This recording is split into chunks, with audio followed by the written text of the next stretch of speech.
The investigation into the loss of Boeing B-17E 412430, designated Naughty but Nice, centers on a strict physical boundary in early aviation recovery. The objective was complete crew accountability. The primary operational constraint was the rapid dispersion of evidence across severe topography. In 1949, U.S. military personnel, guided by local citizens, reached a B-17 crash site on New Britain Island. They recovered partial human remains, but the evidence and identification methods available at the time could not establish who those remains were. The aircraft was lost during a night bombing mission against Funacunao airfield near Rabaul after taking off from Dobodura, and later crashing in the Baining Mountains on June 26, 1943. The bomber carried a crew of 10 men. Following a catastrophic in-flight event, the aircraft plunged into the dense canopy of the Baining Mountains. The navigator, Jose Holguin, was the sole survivor. He bailed out badly injured, survived for weeks in the jungle, and was later held as a prisoner of war until September 1945. The other 9 crew members were killed in the crash, their remains scattered in and around the shattered aircraft. In 1949, local guides brought the U.S. Army team back to the crash site. The team recovered what the visible ground allowed under postwar graves registration practice, but the surviving record does not preserve every tool, search lane, or excavation limit used on the mountain. The physical state of the wreckage made the search harder to interpret. A bomber striking steep jungle terrain can break into a broad, irregular field of metal, personal equipment, and human remains. Heavy assemblies may move away from lighter structure while rain, slope, and vegetation continue to blur the original impact pattern. The wreckage does not have to pool in a single crater. In terrain like the Baining Mountains, it can become a broken footprint spread across a difficult vertical landscape. The 1949 recovery also produced a single ring bearing initials, but that personal effect could not name the remains under the technology and information then available.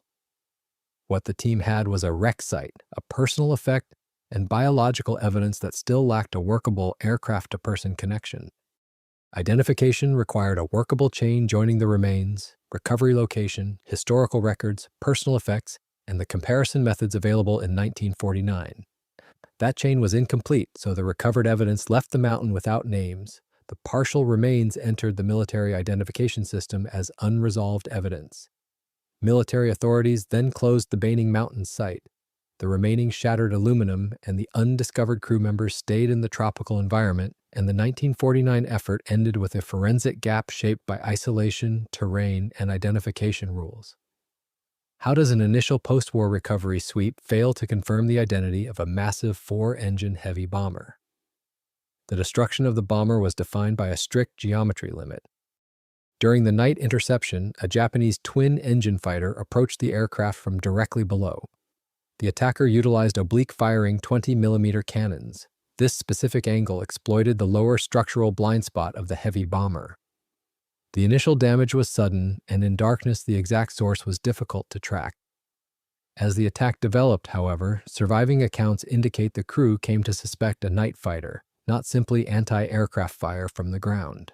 The upward trajectory of the 20mm shells bypassed the primary defensive gun arcs. Upward firing cannons allow a fighter to attack the unarmored belly of a bomber without entering defensive gun arcs.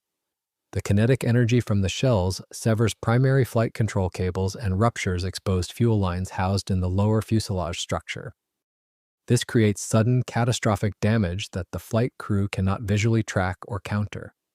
The B-17E was heavily defended from frontal, dorsal, and tail approaches. However, the ventral ball turret had limited visibility directly downward during night operations. The Japanese J-1N1 fighter matched the speed of the bomber and maintained a precise position in this lower acoustic and visual shadow. The 20mm fire damaged the engines and later struck the left wing and fuel tanks, starting a fierce fire. With engine power failing, communications cut, and the aircraft falling out of control, the crew was ordered to bail out. Only Holguin escaped before the bomber fell into the Baining Mountains. 9 crew members died in the crash. The descent scattered the wreckage down the steep jungle incline. Heavy engines and landing gear pulled smaller fuselage fragments and equipment into the underbrush. After impact, the site began changing for a second reason. The operational constraint then became material degradation. Moisture, acidic soil, biomass, and mixed aircraft metals created a corrosive environment where light aluminum could oxidize rapidly. The wreckage was exposed to daily torrential rain and high ambient temperatures. The dissimilar metals used in the aircraft construction, such as heavy steel engine mounts bolted to lighter aluminum wing spars, accelerated the galvanic corrosion. The steel components rusted slowly, but the aluminum acted as a sacrificial anode.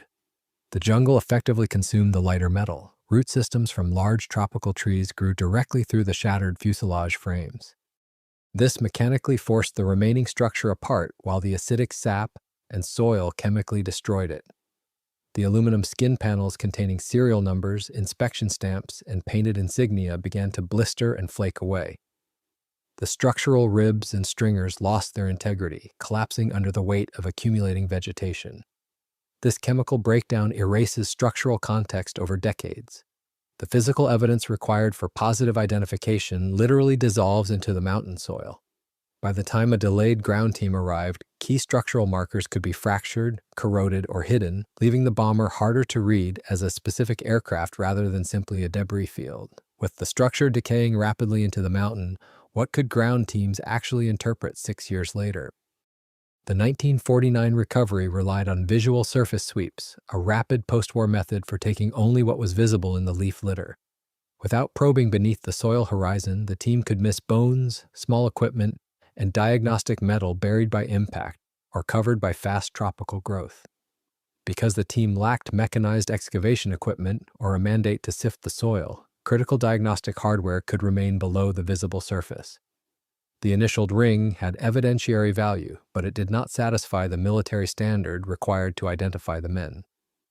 The contradiction remained severe: human evidence from a crash site, but no physical proof strong enough to tie that site to the exact aircraft.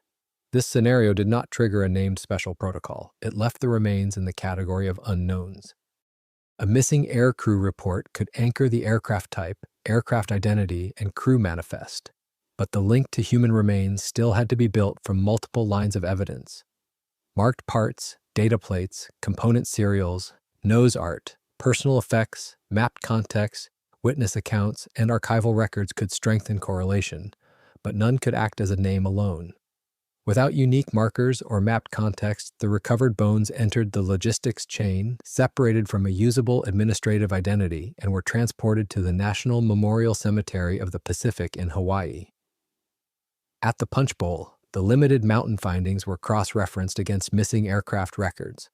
The result remained an unknown burial, difficult but not impossible to reopen. Any future disinterment would require strong new evidence. The case was now split between two locations: unrecovered hardware on the mountain and recovered remains in Hawaii. Future investigators would have to reconnect those two bodies of evidence before any grave could be disturbed. The decision to return to the physical environment grew out of the gap between paper records and mountain terrain. In 1981, Holguin went back to the Rabaul area looking for witnesses and local memory tied to his survival and the missing crew. In 1982, with Brian Bennett, Bruce Hoy, and members of the local community, he was led back into the Baining Mountains and reached the crash site itself. The operational objective was positive wreck correlation.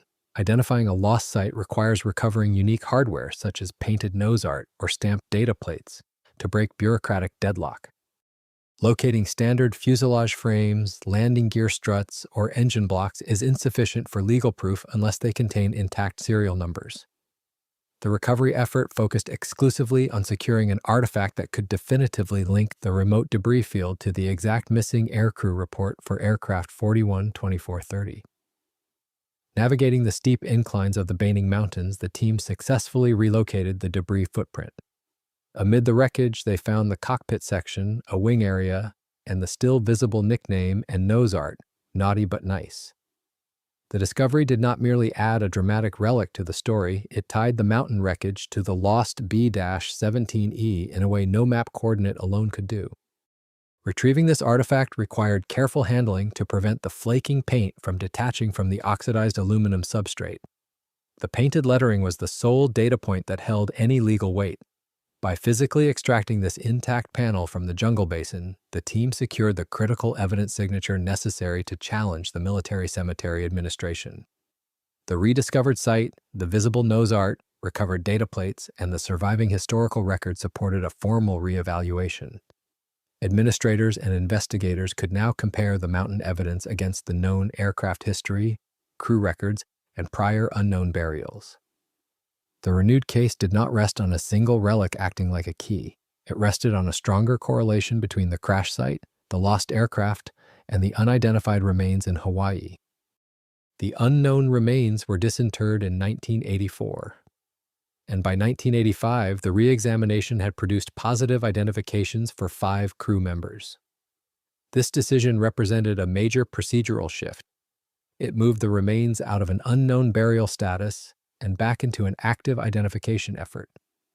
The disinterment allowed specialists to re-examine the biological evidence collected in the initial post-war recovery. By 1985, 5 crew members were identified: Knott, Payne, Garcia, Peedy, and Griebel. That result proved the recovered unknowns were tied to the same loss, but it also defined a remaining gap. The aircraft carried 10 men. Holguin survived. 5 of the 9 dead had now been identified, leaving 4 killed crewmen still unresolved. With 5 men identified from the Hawaii graves, where were the micro-remains of the remaining 4 crewmen hidden? Visual inspection alone could no longer answer the case. In 2001, a joint POW/MIA accounting command team returned to the Baining Mountains to conduct a forensic archaeological excavation, searching for additional human remains and crew-related equipment. The physical constraint of the site dictated the new approach. Gravity, rain, vegetation, and decades of soil movement could place small biological and material evidence below the visible surface. A forensic recovery in that setting required controlled excavation, mapped recovery context, and screening of soil so small fragments would not be lost again. The result was a more disciplined archaeological search, not merely another walk across the wreckage. The grid excavation successfully recovered the missing skeletal evidence from the mountain, but this physical recovery immediately triggered a severe laboratory constraint. When partial skeletons are found grouped together after a violent high-energy impact, the bones are heavily commingled. Because the human remains were shattered by the crash and further mixed by decades of soil movement, isolating the individuals required complex anthropological separation. Modern laboratories must use bone duplication checks and historical dental records to assign individual identities. The scientists in the laboratory first conducted a rigid biological inventory of the newly recovered fragments. They had to systematically cross-reference these new elements against the skeletal records of the 5 men previously identified during the 1985 exhumation. If a specific bone structure was already accounted for in the Hawaii graves, any duplicate bone found in the 2001 excavation had to belong to one of the 4 remaining missing crewmen. The final procedural hurdle was the condition of the biological evidence. Long-term exposure in tropical soil can damage bone and DNA, requiring specialized laboratory analysis before a comparison to family reference samples is possible. The 68-year span between the loss of the aircraft and the final accounting meant the remains had passed through decades of taphonomic and chemical change. To overcome this final threshold, the laboratory utilized advanced mitochondrial DNA sequencing. The technicians successfully extracted viable molecular markers from the dense cortical bone fragments recovered from the mountain grids. They cross-referenced these fragile genetic sequences with biological samples provided by the maternal relatives of the missing men. Through this disciplined combination of excavation, laboratory analysis, dental comparison, circumstantial evidence, and mitochondrial DNA, the scientists resolved the accounting objective. The process allowed the Department of Defense to identify and return remains representing the 9 crewmen killed in the crash. The rigorous recovery on the mountain and the later laboratory work finally achieved full crew accountability, even where the surviving fragments could not carry the clean narrative shape of intact bodies. Once the final fragments of human identity are extracted, what becomes of the isolated hardware left on the mountain? The final resolution of the recovery operation was governed by a strict accounting objective. By 2011, the combined evidence had reached closure, Dental comparisons, circumstantial evidence, and mitochondrial DNA supported the identification and return of remains representing the 9 airmen killed in the crash. The 68-year gap between the loss of the heavy bomber and the final accounting was officially closed. The human recovery phase of the operation was complete. This final accounting shifted the practical focus of the operation. Once the missing personnel were accounted for, the debris field no longer carried the same active recovery priority. The military recovery effort could cease further disturbance unless new evidence or a new requirement emerged. What remained on the mountain was wreckage with historical significance, while the official focus moved to the final disposition of the recovered individuals through group and individual burials. While the human remains were transferred through the U.S. identification system, the physical wreckage followed a separate path. In the early 1980s, Holguin returned to the site intent on salvaging the cockpit section. It was lifted from the wreckage, flown back to Rabaul, and later brought to the Kokopo Museum for display. Once removed from the mountain, the nose art and cockpit material faced a different problem: how to keep a fragile painted aircraft relic from continuing to deteriorate. The rescued nose art required stabilization, not rough restoration. Painted aircraft aluminum pulled from a wet tropical crash site can carry corrosion products, soil, biological growth, and weakened paint layers. Any treatment had to protect the original lettering while slowing further deterioration of the metal beneath it. The reported work on the relic was careful cleaning and protective coating, a practical attempt to preserve what the jungle had left behind. This stabilization helped secure the legacy of the aircraft. The nose art fragment has been reported displayed at the Kokopo War Museum in Papua New Guinea. In that setting, the preserved graphic lettering remains one of the most powerful physical links between the isolated debris field, the remembered aircraft, and the long effort to account for the men who died in it. The recovery operation achieved a complete factual resolution. The forensic mandate was fulfilled, ensuring the military logistics chain could permanently close the missing aircrew report. The biological evidence is now permanently separated from the mechanical evidence. The human elements are secured within the strict administrative boundaries of national cemeteries, while the mechanical proof anchors the historical record in the Pacific. The 9 American aviators were removed from their unknown status and given their rightful identities. The structural evidence that allowed their recovery remains on the island where they fell. The painted panel sits in a curated environment, entirely isolated from the acidic mud and the aggressive biomass of the mountain basin. How long can conserved aluminum resist the very environment that consumed the aircraft?